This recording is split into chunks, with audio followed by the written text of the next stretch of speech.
On the Couch with Marcia M, the show where we talk about real issues with real people. Today we're speaking about overcoming sexual abuse and sexual assault.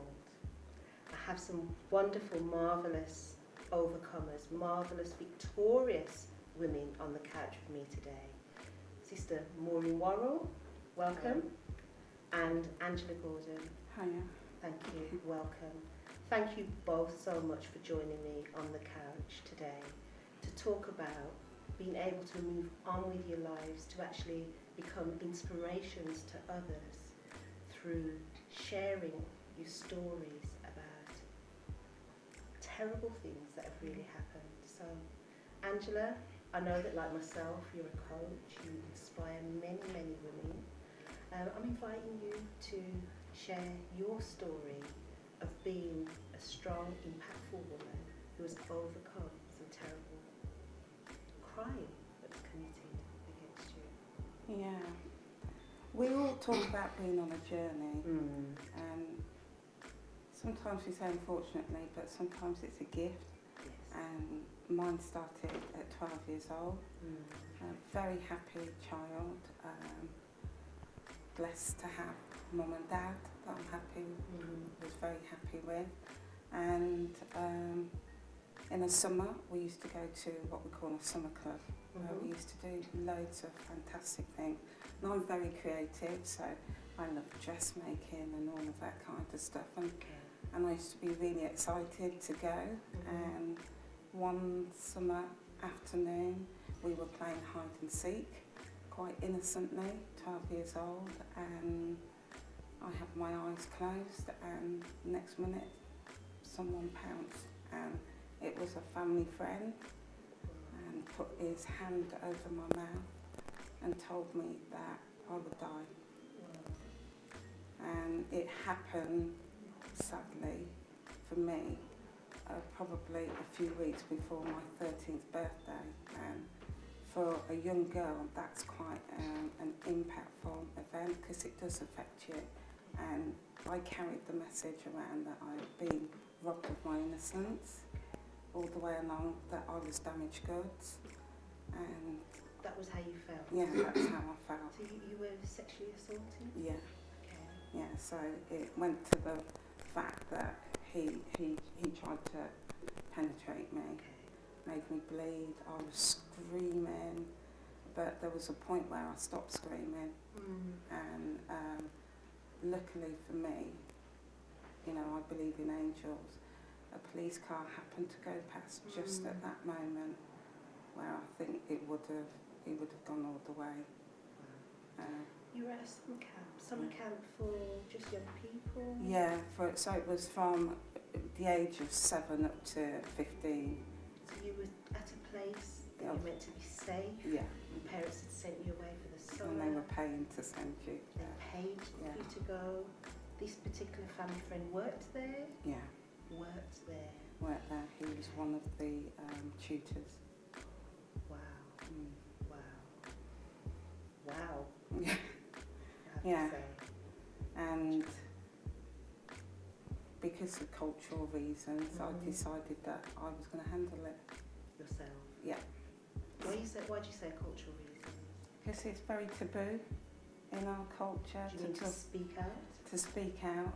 Was I going to be blamed for being inappropriately dressed or any of those kind of things? I just didn't want to take the risk, because I'm a daddy's girl as well. I love my dad, I didn't want to lose that affection. So I used to just go and sit in the park while the others went to summer club. Wow. And I carried it until I was 18 years old before I revealed it. Wow. Yeah. So this happened to you, this assault happened. A police car came past, so that frightened you? Yeah, and I ran. And you ran? I took the opportunity to run, yeah. But then thereafter, you carried the guilt? I carried the guilt, but also had to live with him constantly threatening me if I said anything. Right. So, what's the age of this person? He was at the time 18. Right. So a few years older than me. An adult, a man? Yeah, an adult. Yeah. until you were 18. You said nothing. I said nothing, just, you know, that ability to put the mask on and smile. I learnt that very, very quickly, and it's what we call survivor's instinct. And I just occupied myself, just went to the park, read books, met friends. Didn't go to summer club. Did your parents think you were going there? Yeah, all the way along. Wow. Even my mum believed that until I told her at 30 years old what happened. Yeah. So at 18, what did you do? Who did you tell? Did you tell anyone? My best friend. When you were 18? Yeah. But between 12, 13 and 18, So, took a soul. Yeah. So that was just internalised. Yeah, I kept it all to myself. And how did you feel about yourself? I was so scared of being found out. Okay. Of this thing that you've done wrong? Yeah. Wow. So scared. But it also gave me the drive to do really well in life and just go after what I want. I think part of it was I wanted to prove to him, the perpetrator, that I could have a good life and you weren't going to affect that. And no, you weren't going to wipe out my life, but at the time it was just silence. Yeah. And he continued to threaten you, was threatening you. Yeah. He was scared. He was scared, and then he got sent down for 5 years for doing exactly the same thing. But he got that person pregnant. Right. And that's when the reprieve came. So at 18, I could say something. Yeah. Okay. That's powerful. That's powerful. And then at 30, I confessed to my mother. mother. What did you say confess? Because it felt like a confession, because she knew all along. She knew. But she couldn't get me to divulge the information. A mother always knows. And she said, when you put your favourite outfit in the bin, a woman knows. But she says, you're the type of person who'll just shut me down if I probe too much. But she knew. She knew deep down. And the strangest thing was that I would never have been rejected, not by either parent, but because of what we call misconceptions. Yes. Yeah. And you were a little girl? Yeah. That was frightening. Yeah, absolutely terrifying. And as you say, culturally, we don't speak about those. We don't speak about those things. No. We don't. Yeah. We don't bring shame on our family. That's what it is. And you definitely don't speak about things like these. Yeah. So just going to introduce. Thank you. Carry on. Just going to introduce Maureen now. Thank you so much. Maureen, we don't speak about these things, do we, Maureen? Didn't used to. But it's changing now. Okay. I'm happy to say. So Maureen, your story, what I'm aware of is that you also you experienced continuous sexual abuse within your home. Yeah. But your parents were not aware of this didn't become aware of this until when? Until my first book was published. Okay. And at what age were you? When the book was published? Yes. 2 years ago. What age were you? That's your age. I'm trying to think. You know, when you got past 21, you forget your age. Until you were in your 50s anyway. 51, yeah. Yeah. I was 51. And that abuse started at? I was sexually abused as a child. Yes. From the age of 3 to 15. 15. Yeah, in my own home. Yeah. So again, what you're saying, about just not being able to say, but also the threats. Tell us a little bit. Yeah, similar to Angela. It started, like I said, by the age of 3. And it was actually a lodger in our house. We grew up calling him Uncle. And it was only years later that I realised that he was actually a family relative. He actually was a relative? Yeah, he's a cousin of my dad. And the ironic thing was my dad saved up and brought him over from Jamaica. Gave him a home and whatnot. But as a small child, we grew up loving him and calling him Uncle. And, and it started when I was 3. But my circumstances included domestic violence as well between my parents. And again, with the threats from the abuser, I didn't feel that I had anywhere to turn to, or anybody to turn to say this is what's happening. So your abuser was threatening you, so that you didn't say anything? He was basically taking advantage of the domestic situation. Right. And threatening that if I told anybody he would like make it worse for my mum and dad. And that he would do what he was doing to me, he would do to my siblings. And even to this day, that is the thing that always gets me. So, you know, so I was silenced for so many years, you know, because you sort of internalise those threats. Yeah, and you feel responsible. You do. You feel, because even like after he died, I still felt threatened by him. It sounds illogical, but I think when you've lived with the abuse, the effects for so long, and again you take on the burden of the shame and the guilt when it's really not our responsibility, you know. You know, but it takes a while to learn that. So.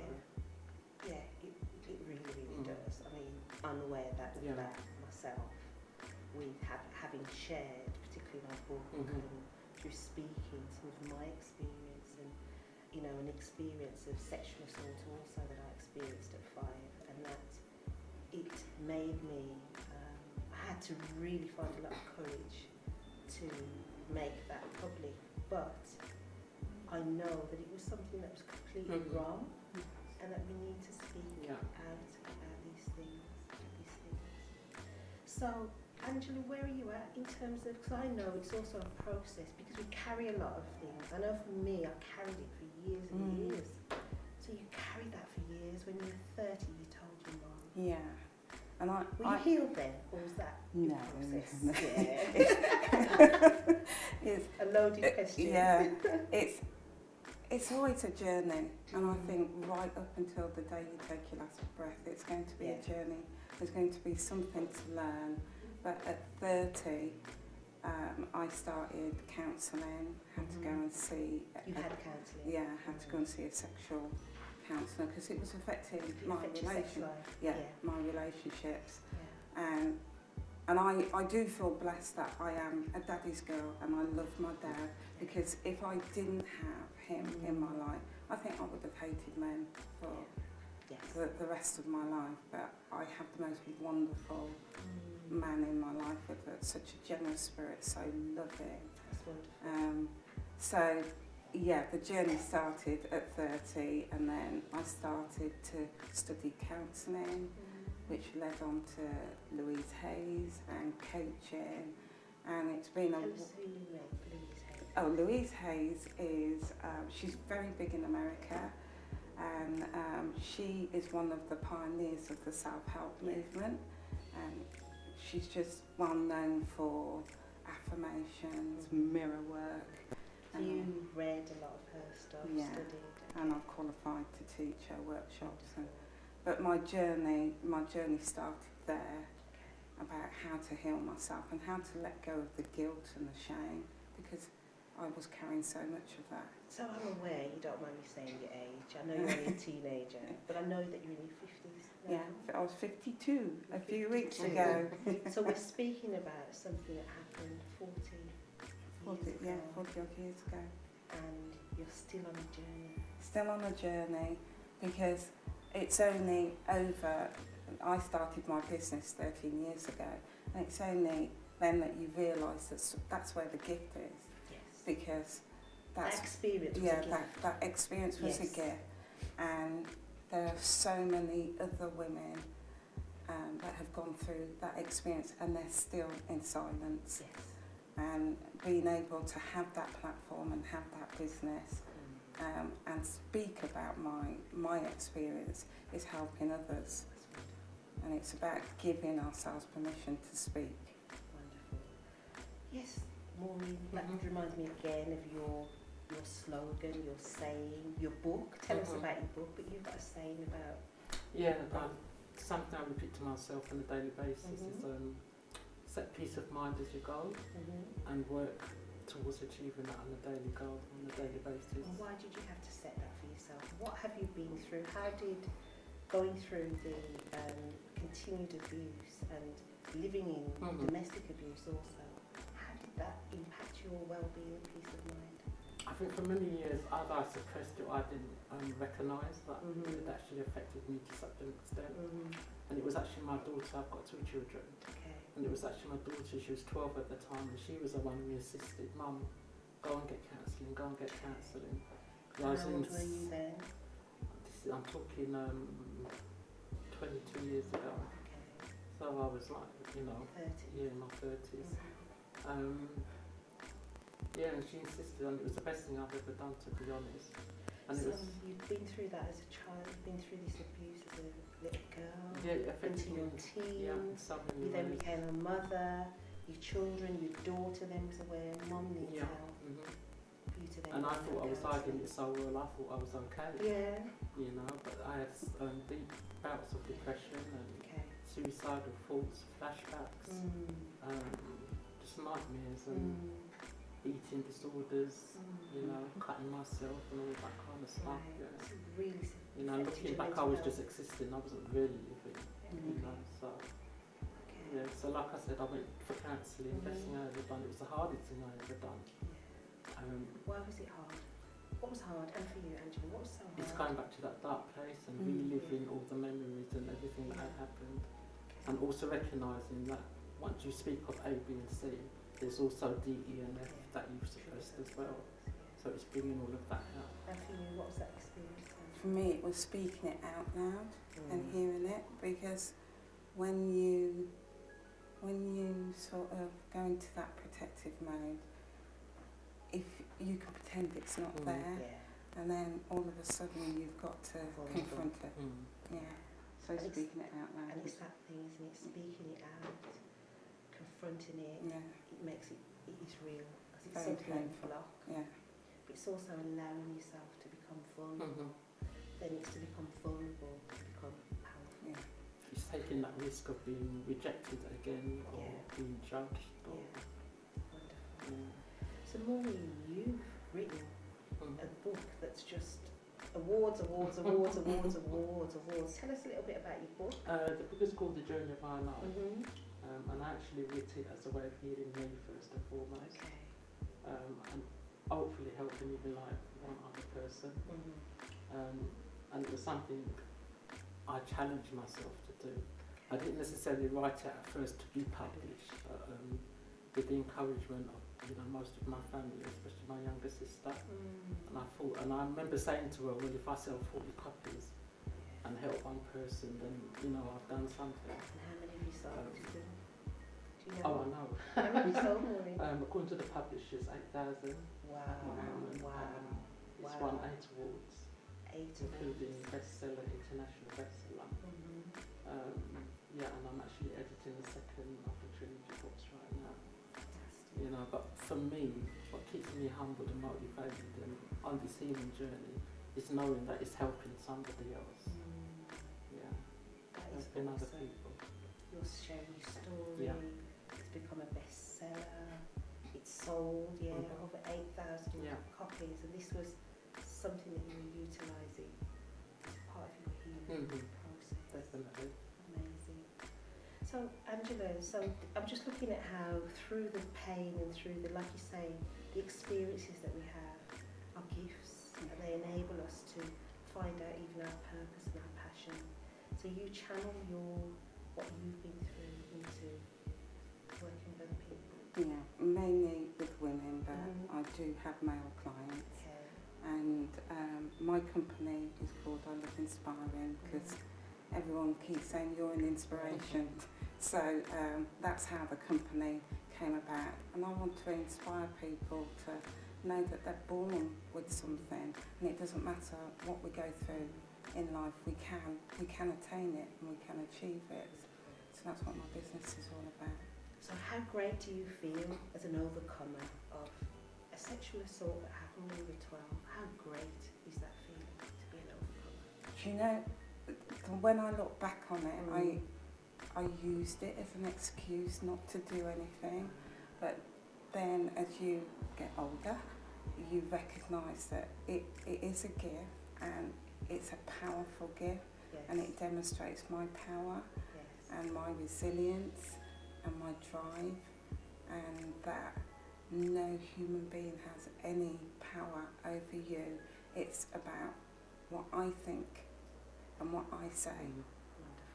So that's a gift that is given to me. It's given me such strength. It's amazing. Brilliant. And for you, Maureen? Very similar. overcome. Yeah, very similar. And what's life like now as this overcomer? healing, hope. Healing. Because even as like a child when I was being abused, there was something that kept me alive basically. Because it got to the point where he tried to rape me on several occasions. But there was something in the core of me that just kept me strong. And as I grew older and older, I recognised it to be hope. You call that hope, don't you? Definitely, without a shadow of a doubt. And that's what kept me alive, basically. Even like through my dark days when I was like trying to commit suicide and everything else like that, it was hope. Wonderful. Knowing that there's something better, there's something that I had to There do. is. You know, because I'm also a multiple award-winning counsellor, and I counsel men and women, a lot of black men actually. Okay. Yeah. And you counsel men who have been perpetrators of abuse. Perpetrators, abusers, and those who've been abused. Yeah. Wonderful, wonderful. Ladies, thank you so much for joining me on the couch. It has been actually very inspiring talking with both of you. Yeah, we've been speaking about overcoming abuse, about being victorious. We've been speaking about the way that tragic experiences can become our gift, our calling, our mission, our purpose. It's part of our journey, and it's a way that enables us to be able to help other people to overcome any issues that they're facing. Thank you so much. You've been watching On the Couch with Marcia M, with my guests Angela and Maureen. Thank you.